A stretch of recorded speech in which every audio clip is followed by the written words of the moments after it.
Many of you hearing this may be too young to remember the exploding whale incident that occurred in Oregon in the late fall of 1970. And heck, I'm fairly certain that quite a few of you weren't even born yet. So, I'll give you the basic overview. On November 9th, 1970, a 45-foot-long sperm whale washed ashore on the beach near Florence. For 3 days, it sat there, drawing spectators and local government officials alike. After the first day or so, people were warned to stay away from it. The official reasoning given was that there were concerns that certain onlookers might climb on top of the carcass and fall in addition to the putrid stench that overtook the entire beach and the threat of the body bursting. In less than 2 days, the Oregon State Highway Division was called in to dispose of it. They consulted with the Navy and many munitions experts and came to the conclusion that the best way to treat it would be like a boulder and use dynamite to blow it up. On November 12th, with local and state news watching, they did just that, using half a ton of TNT and creating one hell of an explosion, which sent chunks of whale and sand over 100 feet in the air, even crushing the roof of a nearby parked car. That's the official story. Of course, it's all a load of hogwash, though. I know because I made the mistake of getting too close to it one night myself. Harvey was getting a little ahead of myself, though, so let me back it up. I was just a youngster back then, no more than 11 years old. I lived with my folks in Florence, which back then was much smaller and, in my opinion, a much nicer place to live than it is today. I was sitting in the kitchen waiting for my mother to finish making me waffles and eggs before being taken to school when my father entered, having just stepped away to receive a phone call. "What do they want, Gordon?" my mother asked, turning to face us, causing her black and white checkered apron to swirl slightly on her waist with a spatula in her hand. My father grunted as he sat back down at the table. "Darndest thing, actually. Apparently, a sperm whale managed to beach itself out on the sand. They want me and a few others to go out and take a look at it before it starts causing a nuisance." Dad worked for the local government, specifically in maintaining the beaches and parks for both locals and tourists alike. "Can you take me over to see it?" I asked excitedly. It had been years since a whale had washed ashore here, and I wanted to finally see what my father had spoken about dealing with once or twice before. He simply shook his head. "Afraid not, kiddo," he said, tussling my hair with his hand. "This is a grown-up business, a little too dangerous for you." He began to chow down on the eggs and bacon my mother brought to him. "Maybe next time," he finished, speaking around bites of his food. I hung my head, feeling slightly dejected as I began to eat my waffles and eggs. When I got to school, many of the kids were talking excitedly about the whale. "I heard it's huge, black, and stinks to high heaven," Christy, one of the girls who sat next to me in math class, said to her friend in front of her. "Ooh," her friend retorted, scrunching up her nose and causing both girls to break into a fit of giggles, which was quickly silenced by the teacher clearing his throat. Later, as I sat in the lunchroom eating pizza squares and carrot sticks, my best friend Harvey came over and sat down along with the other two in our friend group. "So what's your dad say about the whale?" Michael asked, using the sleeve of his shirt to wipe pizza sauce from his face. I shrugged my shoulders. "All he said was, it washed ashore, and it was too dangerous for me to go see it," I admitted. Harvey let out a loud belch after downing his chocolate milk, earning a huge laugh from our group and a stern look of disapproval from the lunchroom monitor in the back. "I heard it's already attracting a huge flock of seagulls and crows around it," he said after settling back. Gregory chimed in, "Yeah, and it's covered in slime." We all looked at him and laughed. "You really need to stop reading those dime store pulp novels from your parents' bookshelves, man," I said, then leaned in close, all of us doing the same. "I heard it has super sharp and bright white teeth. That's what my older cousin Janice said when she stopped by this morning. She and her boyfriend had gone for a walk on the beach when they saw it." Gregory looked at him. "Wait, what was your cousin doing with her boyfriend out that early?" he asked. Harvey made a face. "Probably doing some of that gross romantic stuff," he said with a tone of disgust. Each of us scrunched up our faces in a similar manner. "That's not the point," he continued. "The point is, none of us has seen a beached whale before." He looked around at each of us, a small sly smile beginning to etch across his face. "So, what I'm thinking is, why don't we go down there after our parents go to bed and look at it? Maybe even take some pictures with it." He pointed at me. "Alan, didn't your dad just buy you that camera a few weeks ago?" I nodded my head. "I mean, yeah, but," I began, but he cut me off. "Then why don't we go make an adventure out of it? Go see it," he pressed, looking around hopefully at all of us. Michael spoke up. "I can't do it tonight, Harv. My parents are going out to dinner and leaving me with a babysitter. You know I can't sneak past Michelle if my life depended on it." Harvey let out an annoyed snort. "Fine, maybe not tonight, but what about tomorrow night?" he asked. He looked at Gregory. "What do you say, man?" Gregory sat a little lower in his seat, trying to make himself smaller. I don't know, man, he said quietly. If Mom and Dad catch me sneaking out that far, I'll get grounded for life. This time, Harvey let out a disgusted sound. You're such a little chicken, he spat. We all gasped at the swear. Each of us had heard our respective fathers let out the occasional curse word around us. But after I'd made the mistake of shouting, "Damn it!" when I stubbed my toe trying to fly up the back porch steps and was rewarded with a bar of soap in my mouth for it, none of us really ever said them again. Harvey, being a member of our group who liked to break the rules, clearly did not care. He raised his hands and shook them in a mocking way at us. "Ooh," he said before lowering them down and looking at me. "How about you, Alan? You come with me tomorrow night?" He leaned in and grinned. "Or are you too much of a scaredy cat to come with me?" I felt my cheeks grow hot and glared at my friend. "I'm not a scaredy cat, and you know it," I growled defensively at him. "Who was the one who went into the abandoned house last year?" I continued. "And who was the one who climbed into the sewer pipe after everyone else chickened out? It was me." I sat up straight, trying to sound as unaffected and tough as I could. "Then come with me," Harvey said, looking at our other two friends, "and show these two chickens how to become men instead of staying little boys." His comment earned mutters and annoyed glances his way, but he was focused on me. He knew he had me, and so did I. He knew I hated being called scaredy or baby, and I would always take the bait when he used that line. So darn gullible in retrospect. Finally, I looked him dead in the eye. "Fine, I'll go with you," I said. "Yes," he said, grinning like he had just walked into the Woodworth and been told by his parents that he could choose whatever he wanted for lunch with a root beer float. "So here's what we do," he said, lowering his voice to barely above a whisper.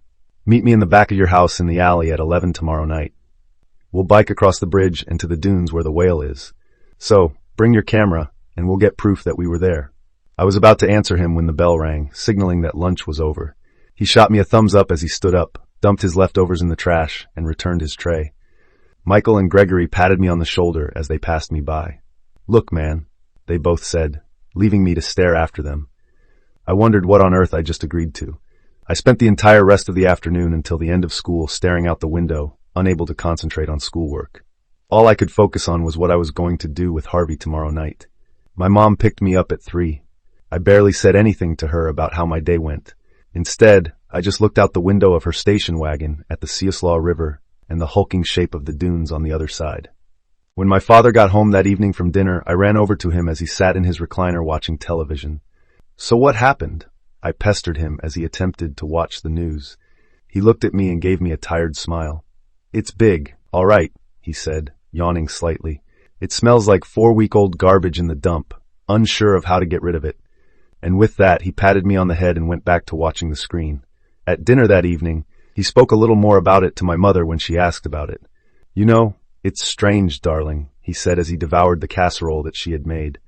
"Normally, this would be a local matter, but for some reason, they've called in the Highway Division along with some bigwigs from the state Coast Guard naval bases. It's strange because I swear I saw 1 or 2 men studying it like it was some kind of specimen in a beaker." He added before being shushed by my mother and told to finish telling her once little ears, code word for me, had gone to bed. As I lay in bed that evening, attempting to fall asleep, and instead gazing around my room at the Clint Eastwood and Steve McQueen movie posters on my wall, I thought about what he'd said. Why would such important people want to look at a dead whale? I thought, what could possibly be so special about it? I shrugged it off, then turned to face the wall as I felt the first tendrils of sleep begin to seep into me. The next day went by in a blur. The words of my teachers and friends echoed in my head and went straight in one ear and out the other, bouncing around in my brain like a beach ball, but never sticking. When my mom brought me home, I told her I was going to play in the backyard for a little while. "Go upstairs and change your clothes then," she called as I took my books upstairs. "I'll whoop your sorry behind if you get grass stains all over your nice new school clothes." I did as she said, changing into a pair of jeans and a t-shirt before discreetly grabbing my father's latest present, a brand new Kodak Instamatic camera and a handful of flash cubes. I headed out the back door. In our backyard sat an old rusting Ford Model T which had belonged to my grandfather. My father always spoke about restoring it in his memory, but never seemed to find the time. Making sure my bike was leaning against the side of it, where it couldn't be seen by my parents, I slipped into the cab and hid the camera and flash cubes beneath the seat. Before stepping back out, I threw a baseball at our fence for a few hours after dinner. After that, I watched a movie being shown on TV with my father in the living room. I believe it was 20,000 leagues under the sea. Then I kissed both of them goodnight and went to bed, pretending to fall asleep. I listened, and at around 10, I heard them climb the stairs and shut the door to their bedroom. I waited another 20 minutes to make sure they were asleep, then threw back the covers, revealing I still had on jeans, sneakers, and a shirt. I grabbed my coat off the hook behind the door and crept downstairs, careful not to accidentally cause the floorboards on the stairs to creak. I slipped out the back door, turning up my collar against the chilly fall night air, and breathed in deeply. I whispered at the smell of the ocean wafting over the dunes into town. When I crept across the backyard to the darkened shape of the truck, reaching through the open window, I retrieved the camera and flash cubes along with a flashlight that I had swiped from under the kitchen sink. I grabbed my bicycle and wheeled it out into the alley where Harvey was waiting. "Well, did you bring the camera?" he whispered, and I held it up where it could be seen in the yellow streetlight over our heads. He nodded, then pressed a finger to his lips and signaled for me to follow him. Hopping onto his bike, he pedaled away. I hopped on my own, and after flicking on the handlebar-mounted light to guide my way, pedaled after him. The town seemed extremely eerie at night with all the stores closed and the houses dark. It felt like biking through a ghost town, or a nightmare, I thought, before shaking my head. The last thing I wanted to do was scare myself into turning around. Harvey would never let me live it down. We passed through intersection after intersection, always keeping an eye out for other people. At one point, we ducked behind a fence as a police car came slowly lumbering down the road, waiting for it to pass before continuing on. Soon enough, we passed over the bridge leading out of town and towards the dunes, the air growing colder and the smell of salt water thicker as we approached our destination. Finally, we came to a point where we couldn't bike any further due to the sand catching our tires, and chose instead to hide our bikes among the far side of the first dunes. Turning on both our flashlights, we let the yellow beams guide our way as we walked to the beach. "So, what do you think it's going to look like?" he asked, his voice filled with obvious excitement and glee. I shrugged my shoulders before realizing he couldn't see it in the dark. "I don't know. It's been a day or two. Dad always told me that birds start eating it by now, so I think it'll have a lot of holes in it." He let out a low whistle. "Cool," he said. "I wonder if I could stick my hand inside." I groaned. "Don't do that, Harvey. You'll never get the smell off you. Then your folks will know we've been out here." He scoffed. "Like I give a damn," he muttered. I shook my head. After another 5 minutes, we both stopped. "What's that smell?" Harvey exclaimed, covering his nose and mouth with his hand. "My guess is we're close," I said through my own hand. "Man, it stinks," he said, then continued leading the way. I started following him when I accidentally walked into his back, nearly crashing into the sand. I raised my light to shine on the back of his head. "What's the deal?" I hissed as my face throbbed with pain, but he shushed me, turning around and lowering my light. "There's someone there," he hissed back. "Kill your light." We both clicked our lights off and listened. He was right. I could hear hushed voices coming from up the beach in the direction that we were heading. "Shh," I heard Harvey whisper. I then saw him crouch forward. For a moment, I thought about just turning around and leaving. I didn't want to get into trouble, not when Mom and Dad were going to take me to Disneyland for Christmas vacation in a few weeks. But I couldn't just leave Harvey there by himself, so I reluctantly followed him. When I reached him, I stared out at what he was looking at over the dune. I could see the dark shape of the ocean from here, less than a few hundred yards from where we lay on our stomachs. We also finally saw the whale. It lay on its side about 10 feet from the water's edge. Its shape is hulking and gigantic. White-lined ridges spread out over the top of its back, while the rest of its shape was nothing but smooth blackness. It was easy to tell these features because there was currently a bright light on it. Behind it, I could see 2 or 3 figures standing and talking amongst themselves. Then they began to walk towards us. "Down," I whispered. Harvey and I made ourselves as small as possible behind the dune. The sound of footsteps digging in and kicking up sand approached, and I heard a snippet of the conversation as it passed by me. "It's incredible," I heard a man say. 2 days out of the water, still maintaining vital signs. Combine this with the alterations, and I think we've discovered a whole new species, one far more predatory and dangerous than we've ever seen before. We've got to get on the horn and get this information out. They drew further away, and their conversation dimmed and grew intangible again. The two of us stood up. "What were they talking about?" I asked, gazing towards the darkness where they'd gone. "Who cares?" Harvey said, shaking the sand off his coat and pants. "I mean, we have a chance to get the pictures. Come on." With that, he began running down the last dune to the giant dark form on the sand. I followed more slowly, though. Something about the way the man had spoken made me feel a twinge of uneasiness. Still, I plodded behind my friend towards the shape. As I drew closer, it rose higher and higher above my head until it seemed to tower over me like one of the buildings I saw when my parents took me to Portland. Harvey drew closer to the side of the creature. The smell was overpowering now, and I forced myself to breathe through my mouth to keep from gagging. He reached out towards it. "Harvey, don't," I whispered urgently. "Nothing's going to happen, Alan," he said, putting a mocking tone in my name. "It's dead after all, remember." And before I could say more, he placed his hand on it. Immediately, he drew it back, his face a look of disgust. "Ooh!" he exclaimed. "What?"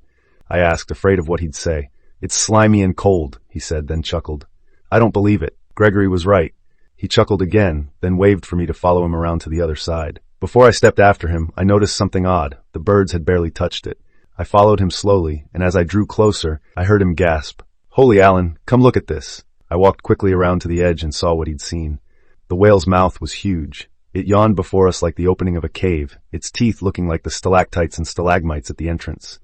It was wide enough that we could easily have walked inside. "Wow," I breathed, staring into the blackness beyond. "No joke," Harvey said excitedly. "Looks exactly like the whale from Moby Dick." He ran away from me down to the other end. "And the tail is huge. It's as wide as a car," he called. I heard him run back towards me, and he reappeared in the light behind us. "You've got to take a picture of me in front of the mouth, Alan," he exclaimed. "That'd be the ultimate picture to have. All the kids at school would think I'm the coolest kid there." I glanced around to make sure the men weren't coming back and pulled my camera and a flashbulb out of my coat pocket. "All right, but just a few pictures, and then we get out of here before they come back." I hooked a thumb back towards where they had gone. Yeah, whatever. It's fine. Just take the picture," he insisted, moving to stand towards the edge of the mouth. I looked down and pushed the flash cube into the slot in the top of the camera, then moved away about 10 feet to make sure I got as much of the whale in the shot as well as him. As I raised the viewfinder to my eye, a strange feeling came over me. It was almost the same feeling I had when I would turn to find my parents watching me out the window of the house, the feeling of being watched. But when I looked away from the camera, I saw nothing. Nobody. "What are you waiting for?" Harvey hissed. "Take the damn picture." Shaking my head, I again raised the camera, centered the viewfinder on him, and pressed down on the shutter button. The area lit up for a split second, even brighter by the flash of the cube, followed by the burning smell that would come with it. "Take another," he insisted, bending his arm the way bodybuilders did and striking a pose. I did as he said, but as I pressed the shutter button, something above him caught my eye. High over both our heads, I could just barely see the edge of one of the whale's eyes. It was just a tiny glimpse, but something about it seemed off. As my eyes adjusted to the darkness again, Harvey picked up a piece of driftwood from the sand and held it out like it was a spear he was about to throw. "One more," he said, chuckling as he attempted to look like Captain Ahab. I sighed, still feeling like I was being watched, but obediently raised the camera to my eye and focused on my friend. That's when I noticed it, a flicker of motion from where I had seen the edge of the eye. I hesitated, staring at the screen through the viewfinder, noting that there was more white than there should have been. But did the eye move? I lowered the camera. Harvey," I said tentatively. "You might want to get over here." He looked at me annoyed. "I will," he said, raising the driftwood again. "After you take the damn picture." I was about to speak again when I heard shouting coming from off to the side. Frantic and out of breath, I turned and saw the 3 men who had passed us by sprinting towards us, arms waving over their heads like they were trying to signal an overhead airplane. For a second, I couldn't make out what they were saying. Then it became clear. "Get away from it! For the love of God, get away from it!" came a man's cries. "Harvey, we gotta go!" I shouted, no longer trying to be discreet. I turned and saw him drop the piece of driftwood, a panicked look covering his face. What happened next occurred in a fraction of a second. One moment he was there, beginning to run towards me. The next, something flashed out from inside the whale's mouth, as quick as a lightning bolt. I didn't get a good look at it, but from the little I did see, it looked like a tongue, but not one I'd ever seen before. It looked like it split apart in 3 places, and the surface of it was covered in small, sharp hooks. In that instant, they wrapped around Harvey with the fluidity of a boa constrictor. But then he was gone, yanked back into the mouth and down its throat. He never even had time to cry out. That's when the men reached me. One grabbed me around the waist and threw me as far as he could back towards the lights they had set up. I fell hard on my side, the air driven from my lungs. When I stared up, I felt the color drain from my face. The whale was moving. It was thrashing about on the sand in a frenzied attempt to reach its next meal, and it had found it. The man who had thrown me had been snagged in the clutches of its tongue, and with the same speed that it had taken my friend, it yanked him back into its gullet. He, however, had managed to let out the beginnings of a scream, which was choked off as he disappeared inside. I scrambled to my feet, unable to keep myself from crying, snot running down my nose. "Run, kid!" One of the remaining 2 men shouted at me, waving his arms. I took a last look at the thrashing creature on the sand and saw its eye. Its diamond-patterned eye was filled with a mix of colors from black to red. The color focused and locked onto me, and I felt my pants dampen as I pissed myself in fear. Screaming, I turned and took the man's advice, running for my life back towards where my bike lay hidden. I barely remember getting home that night. The frantic pedaling back into town and home, along with dropping my bike into my backyard, was all a blur. All I know is the next thing I remember was my mother shaking me awake. "Alan, honey, I need you to focus and tell me something," she said. "Seriously, have you seen Harvey since school yesterday?" I didn't know what to say to her. I couldn't bring myself to say anything, so instead, I simply shook my head. She looked at me for a second, then nodded and went back downstairs, telling me it was time to get ready for school. As I got out of bed, I realized I had dropped my camera when I ran. The entire rest of the day, my mind couldn't focus on anything but the memories of the previous night. My parents and teachers all noticed it, but they chalked it up to worrying about my missing friend. When Michael and Gregory approached me in the cafeteria, I said nothing. When they asked what happened, if we had gone out there, I just felt numb. I kept replaying that image over and over in my head, the image of my friend being snatched, being swallowed whole. It's a sight that I'd see for years in my dreams, waking me up, wearing a sheen of cold sweat on my skin. When I got home that day, my father was looking at me strangely and also disapprovingly. "Alan, when I went out to work today, I was approached by one of the men working with the highway division," he said sternly. "He said he found this lying in the sand out there." He held something out to me, and I felt my heart begin to race as he revealed my camera. "My camera, which had my name written on the back," he continued. "What have I told you about taking care of your valuables, young man? This camera isn't cheap, and you can't just leave it wherever you go when you go out to the beach like we did last weekend." I looked up at him in surprise. He handed me the camera. "Just be lucky it was returned to you. Don't ever pull this again. You understand me?" I could do nothing but nod my head, lowering it so he couldn't see my pale face. He turned and walked away from me, and I waited until he was in the kitchen before reaching and opening up the back of the camera. Inside, it was empty. The film cartridge had been taken from it, obviously by someone who didn't want anything coming back to me. I never heard from those men again. They must have deemed me not a threat, someone who wouldn't speak about what I saw that night. So they just left me alone with my returned empty camera as a message. A day or so later, I sat on the living room carpet with my father behind me in his recliner. We both watched the news reporter interviewing members of the highway division, as well as members of the public who had been kept a quarter-mile away from the black shape rising from the sand and waves. I couldn't help but shudder at the sight of it, my eyes filling with tears for my lost friend. A few moments later, everyone pulled back and the explosives were detonated, sending huge chunks of it into the air.